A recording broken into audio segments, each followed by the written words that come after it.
Good morning, good afternoon, good evening, जिस भी time पर आप ये वीडियोस देख रहे हैं. In this video we are starting with CA final SFM revision. Okay, before starting the video I am assuming कि आप ये सारे टॉपिक्स पढ़ चुके हैं already. You have done this already, you have practised many questions and exam से पहले इतना सब सिलेबस एक साथ रिवाइज करना बहुत डिफ़िकल्ट हो जाता है, क्योंकि आपके पास बहुत सारे नोट्स होते हैं, बहुत सारी बुक्स होती है. तो आपको एक पर्टिकुलर 20-30 पेजेस के नोट्स चाहिए होते हैं कि एक क्विक रिवीजन में आपका पूरा सिलेबस एक बार में रिवाइज हो जाए एक पर्टिकुलर सब्जेक्ट का. ठीक है, तो आपके पास जैसे 1.5 डेज का टाइम होता है एग्जाम से पहले, so you don't have much time left. तो आपको क्विक नोट्स प्रोवाइड किए जा रहे हैं एंड वेरी क्विक रिवीजन. मैं यहाँ पर इस वीडियो में कुछ भी आपको एक्सप्लेन नहीं करूँगी, बिकॉज आई एम एज्यूमिंग कि आप सब पढ़ के आए हैं. ठीक है, जो लोग नहीं पढ़ के आए हैं उनको वैसे भी समरी से कुछ नहीं समझ में आएगा. SFM इज़ अ सब्जेक्ट जहाँ पर you need more and more of practice. आप जितना प्रैक्टिस करोगे उतना ज़्यादा आपको कॉन्फिडेंस आएगा. ठीक है, और जितना ज़्यादा रिवीजन करोगे उतना कॉन्फिडेंस और बिल्डअप होगा और प्रैक्टिस करने में हेल्प करेगा. ठीक है, तो आई एम अज्यूमिंग आपने पढ़ रखा है, तो I am not explaining here anything, just a quick revision minimum time possible में. वी हैव अ टारगेट, हम मैक्सिमम 2 आवर्स में रिवीजन कंप्लीट कर देंगे SFM का. ठीक है, so I am starting with the revision without wasting any time. The first topic is risk management. ठीक है, how do you manage risk, what are the types of risk. Okay, there are various type of risk like strategic risk, compliance risk, operational risk, financial risk, counterparty risk, political risk, interest rate risk, currency risk, etc. So many types of risk are there. Again, I am not explaining, we are doing a very quick revision.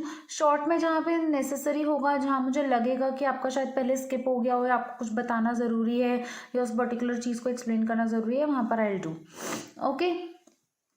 Strategic risk आपके business related कोई risk होगा या आपने कुछ compliance नहीं किया, आपके operations में कुछ गड़बड़ आ रही है, कुछ कंट्रोल्स में प्रॉब्लम आ रही है, कुछ फाइनेंसेस नहीं है आपके लिए, अगर हैं तो आपने ज़्यादा डेट ले लिया है. ठीक है, कोई सामने वाली पार्टी ने कोई रिस्क कर दिया, डिफॉल्ट कर दिया, पेमेंट नहीं कर रहा है, करेंसी फ्लक्चुएशंस हो रही हैं. So there are many kind of risk in the market. ठीक है, आप इवेल्युएट कैसे करोगे रिस्क को, how will you evaluate the risk. Evaluation of risk, stake holders का अगर रिस्क है, स्टेक होल्डर्स के रिस्क में equity share holders view financial gearing, that is ratio of debt in the capital structure of the company as risk, since in the event of winding up of a company they will be least prioritised. ठीक है, अब stake holders कौन होते हैं, जिन्होंने आपकी company में invest किया होता है. ठीक है, जो कंपनी के स्टेक होल्डर्स हैं, अब उन्होंने आपकी कंपनी में इन्वेस्ट किया है, पैसा दे रखा है, तो ऑब्वियसली उनको कुछ ना कुछ चाहिए. अब इक्विटी शेयर होल्डर्स हैं, इक्विटी शेयर होल्डर्स को हमेशा लास्ट प्रेफरेंस मिलती है पेमेंट में. अगर कंपनी बंद हो रही है वाइंडिंग अप के केस में, प्रेफरेंस शेयर होल्डर्स को पे किया जाता है, क्रेडिटर्स को पे किया जाता है, सारे डेट बियर किए जाते हैं. इक्विटी शेयर होल्डर्स को सबसे लास्ट ऑप्शन कंसिडर किया जाता है. ठीक है, तो equity share holders financial gearing देखते हैं कि कंपनी के कैपिटल स्ट्रक्चर में डेट कितना है. ठीक है, तो डेट जितना ज़्यादा होगा उतना इक्विटी वालों को कम प्रेफरेंस मिलेगी, क्योंकि वो प्रायोरिटी पे नहीं रहते हैं, डेट वाले प्रायोरिटी पे रहते हैं. ठीक है, तो इक्विटी शेयर होल्डर्स जो है वो फाइनेंशियल गियरिंग रेशियो देखते हैं, जिससे हमें ये पता चलता है कि कंपनी के कैपिटल स्ट्रक्चर में डेट कितना है और कंपनी डेट की वजह से कितना रिस्क में है. बिकॉज ये सब देखने का रीज़न क्या है कि उनको कभी प्रायोरिटी नहीं मिलती इक्विटी वालों को वाइंडिंग अप के केस में, तो वो अपने आप को सिक्योर करना चाहते हैं. ठीक है, इवन फॉर अ लेंडर जो कंपनी को पैसा दे रहा है, यानी कि जो डेट वाला पार्ट है, तो existing gearing is also a risk. Since company having high gearing faces more risk in default of payment of interest and principal repayment. अब इक्विटी शेयर होल्डर्स के लिए गियरिंग रेशियो क्यों बेनिफिशियल है check करना हो, मैंने आपको बता दिया. अब जो लेंडर है, जो कंपनी को पैसे दे रहा है, वो क्यों गियरिंग रेशियो चेक करेगा, क्योंकि जितना कंपनी का डेट ज़्यादा होगा तो यानी कंपनी को ज़्यादा से ज़्यादा पैसे देने हैं लोगों को. तो कंपनी को अगर ज़्यादा से ज़्यादा लोगों को पैसे चुकाने हैं तो इट मे बी पॉसिबल कि कंपनी डिफ़ॉल्ट कर जाए और कंपनी पैसे न दे पाए, कंपनी प्रॉपर इंटरेस्ट पे नहीं कर पा रही है. ठीक है, तो उस केस में अगर पेमेंट ऑफ इंटरेस्ट और प्रिंसिपल रीपेमेंट का डिफॉल्ट होता है तो कौन फेस करेगा, जो लेंडर है वही तो फेस करेगा ना. तो उसको भी गियरिंग रेशियो चेक करना होता है. ठीक है, तो स्टेक होल्डर्स लेवल पे आप इस तरीके से रिस्क को इवैल्यूएट करोगे. Then next is companies risk. Company के पॉइंट ऑफ व्यू से if a company borrows excessively और lend to someone who defaults then it can be force to go into liquidation. ठीक है, कंपनी ने बहुत ज़्यादा पैसा उठा लिया है या फिर बहुत ज़्यादा पैसा किसी को दे दिया है जो आपको रीपे नहीं कर सकता है, या आपने बहुत ज़्यादा पैसा लोन ले लिया है जो कंपनी पे नहीं कर पा रही है, तो उस केस में कंपनी के पास कोई ऑप्शन ही नहीं बचेगा, उसको कंपनी को लिक्विडेट करना पड़ेगा, या तो पैसे लेने के लिए या पैसे देने के लिए। ठीक है, then company will be force to go into liquidation. ठीक है, गवर्नमेंट के केस में क्या रिस्क हो सकता है? From government's point of view the financial risk can be viewed as failure of any bank or downgrading of any financial institution leading to spread of distrust among society at large। ठीक है, कोई bank अगर bad debt हो गया है, bank के अगर NPS बहुत सारे हो रहे हैं, बैंक अगर बैंकरप्ट हो गया है, बैंक के पास पैसा ही नहीं है, कोई फाइनेंशियल इंस्टीट्यूशन है वो ही डूब गया है, अगर वो ही पैसे नहीं दे पा रहा है, तो ये गवर्नमेंट पॉइंट ऑफ व्यू से रिस्क है कि गवर्नमेंट कुछ नहीं कर पा रही है, गवर्नमेंट के बैंक्स ही काम नहीं कर रहे हैं, तो पब्लिक का पैसा सारा बैंक में जमा हो रखा है, अगर बैंक को ही कुछ हो गया तो पब्लिक का पैसा तो डूबेगा ही डूबेगा, क्योंकि उन्होंने बैंक में इन्वेस्ट कर रखा है, बैंक में सेव कर रखा है। तो सोसाइटी के पॉइंट ऑफ व्यू से एक बैंक एक ऐसा चीज़ है जहाँ पे वो अपना फुल ट्रस्ट रखते हैं और फुल ट्रस्ट करके अपना पैसा वहाँ पे डिपॉजिट करते हैं। तो अगर बैंक में ही कुछ गड़बड़ हो गई है तो सोसाइटी में डिस्ट्रस्ट हो जाएगा, सोसाइटी फाइनेंशियली बहुत डाउनग्रेडेड हो जाएगी। ठीक है, if even this risk also includes wilful defaulters, जानबूझ के भी डिफॉल्ट किया जाता है इस पर्टिकुलर केस में। ठीक है, बैंक से आपने बहुत सारा लोन ले लिया है, जैसे ये विजय माल्या का केस हो गया, किंगफिशर का रिसेंट अभी, तो उस केस में क्या करते हैं लेंडर्स जो बोरोवर्स हैं वो बहुत ज़्यादा लोन ले लेते हैं, जबकि वो पे नहीं कर पाते हैं, उनकी कंपनी डूब जाती है तो बैंक को पैसा नहीं मिलता है, तो उस केस में बैंक का भी डिफ़ॉल्ट हो जाता है। ठीक है, तो गवर्नमेंट को ये बहुत बड़ा रिस्क है कि वो जिनको पैसा दे रहे हैं क्या उनसे वापस से ले पाएंगे या नहीं ले पाएंगे। ठीक है, and this can be extended to sovereign debt crisis, अगर ग्लोबल लेवल पे कोई क्राइसिस हो रहे हैं तो वो सब भी इसमें इंक्लूडेड है। Okay, sorry, major part of this chapter is VAR। VAR का full form is value at risk, जिनको नहीं पता है it is value at risk. ठीक है, आपका रिस्क के कॉरस्पॉन्डिंग क्या वैल्यू होगी चीज़ों की, तो हम इसको पूरे जहाँ पर भी हम VAR के बारे में कुछ भी पढ़ेंगे हम VAR ही रेफर करेंगे। ओके, वो बहुत इंपॉर्टेंट पार्ट है इस चैप्टर का। VAR क्या है? VAR is a measure of risk of investment given the normal market condition in a set of period, से one day it estimates how much an investment might lose। ठीक है, आपने कहीं पे पैसा लगाया है, आपने इन्वेस्ट कर रखा है, तो VAR उसका एक मेजर है कि उस इन्वेस्टमेंट में नॉर्मल मार्केट कंडीशंस में एक पर्टिकुलर टाइम पीरियड पे एक पर्टिकुलर सेट ऑफ पीरियड में कितना रिस्क है। ठीक है, जैसे कि एक दिन में आप कितना इन्वेस्टमेंट अपना लूज कर सकते हो करंट प्रिवेलिंग मार्केट कंडीशंस के according, current set of period के अकॉर्डिंग एक पर्टिकुलर डे में मैक्सिमम कितना एस्टिमेट है कि आप इतना रिस्क उठा पाओगे या इतना आप इन्वेस्टमेंट लूज कर सकते हो। ठीक है, तो VAR में वैल्यू एट रिस्क में भी basically answers to basic questions. The first question is what is worst case scenario and second question is what will be the loss. ठीक है, सबसे बुरा क्या हो सकता है और अगर सबसे बुरा हो गया तो उस बुरे वाले केस में हमें कितना लॉस बियर करना पड़ेगा। ठीक है, VAR answers the questions what is my worst case scenario or how much could I lose in a really bad month। What are the features of VAR। ठीक है, कंपोनेंट्स क्या क्या हैं, आप VAR का कैलकुलेशन करोगे अगर उसके फीचर्स क्या क्या हैं। VAR calculation is based on 3 components. सबसे पहला है आपका टाइम पीरियड कि कितना टाइम पीरियड है आपका।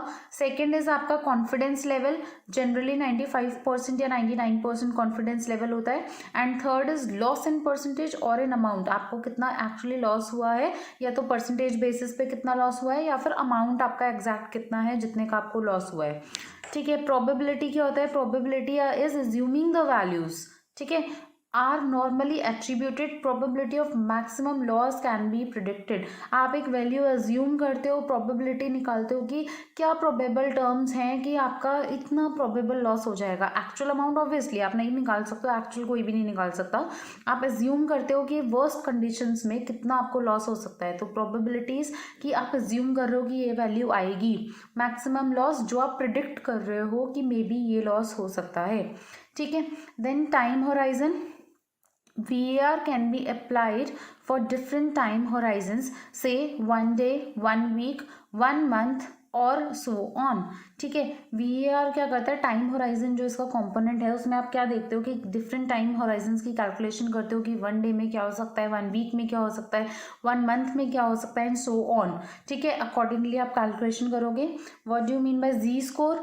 जी स्कोर इंडिकेट करता है कि how many standard deviations is away from mean value of population. जो पॉपुलेशन का एवरेज है, standard deviation is a measure of risk. ठीक है, आप ये पढ़ के आए होंगे IPCC से भी, और आई थिंक फाइनल लेवल पे इस टाइम पर आपको क्लियर होगा what do you mean by standard deviation. ठीक है, I am not going to explain that particular part here, but standard deviation is a kind of risk measure. ठीक है, तो आपका जो एवरेज है पॉपुलेशन का, उससे जो आपकी वैल्यू आ रही है, जो आपका जी स्कोर है, यानी वो कितना और दूर है, कितना डेविएट कर रहा है, स्टैंडर्ड डेविएशन इज कितना डेविएशन है आपका, तो आप उसके अकॉर्डिंग रिस्क कैलकुलेट करोगे कि एवरेज से कितना फार है। ठीक है, when it is multiplied with standard deviation it provides VAR।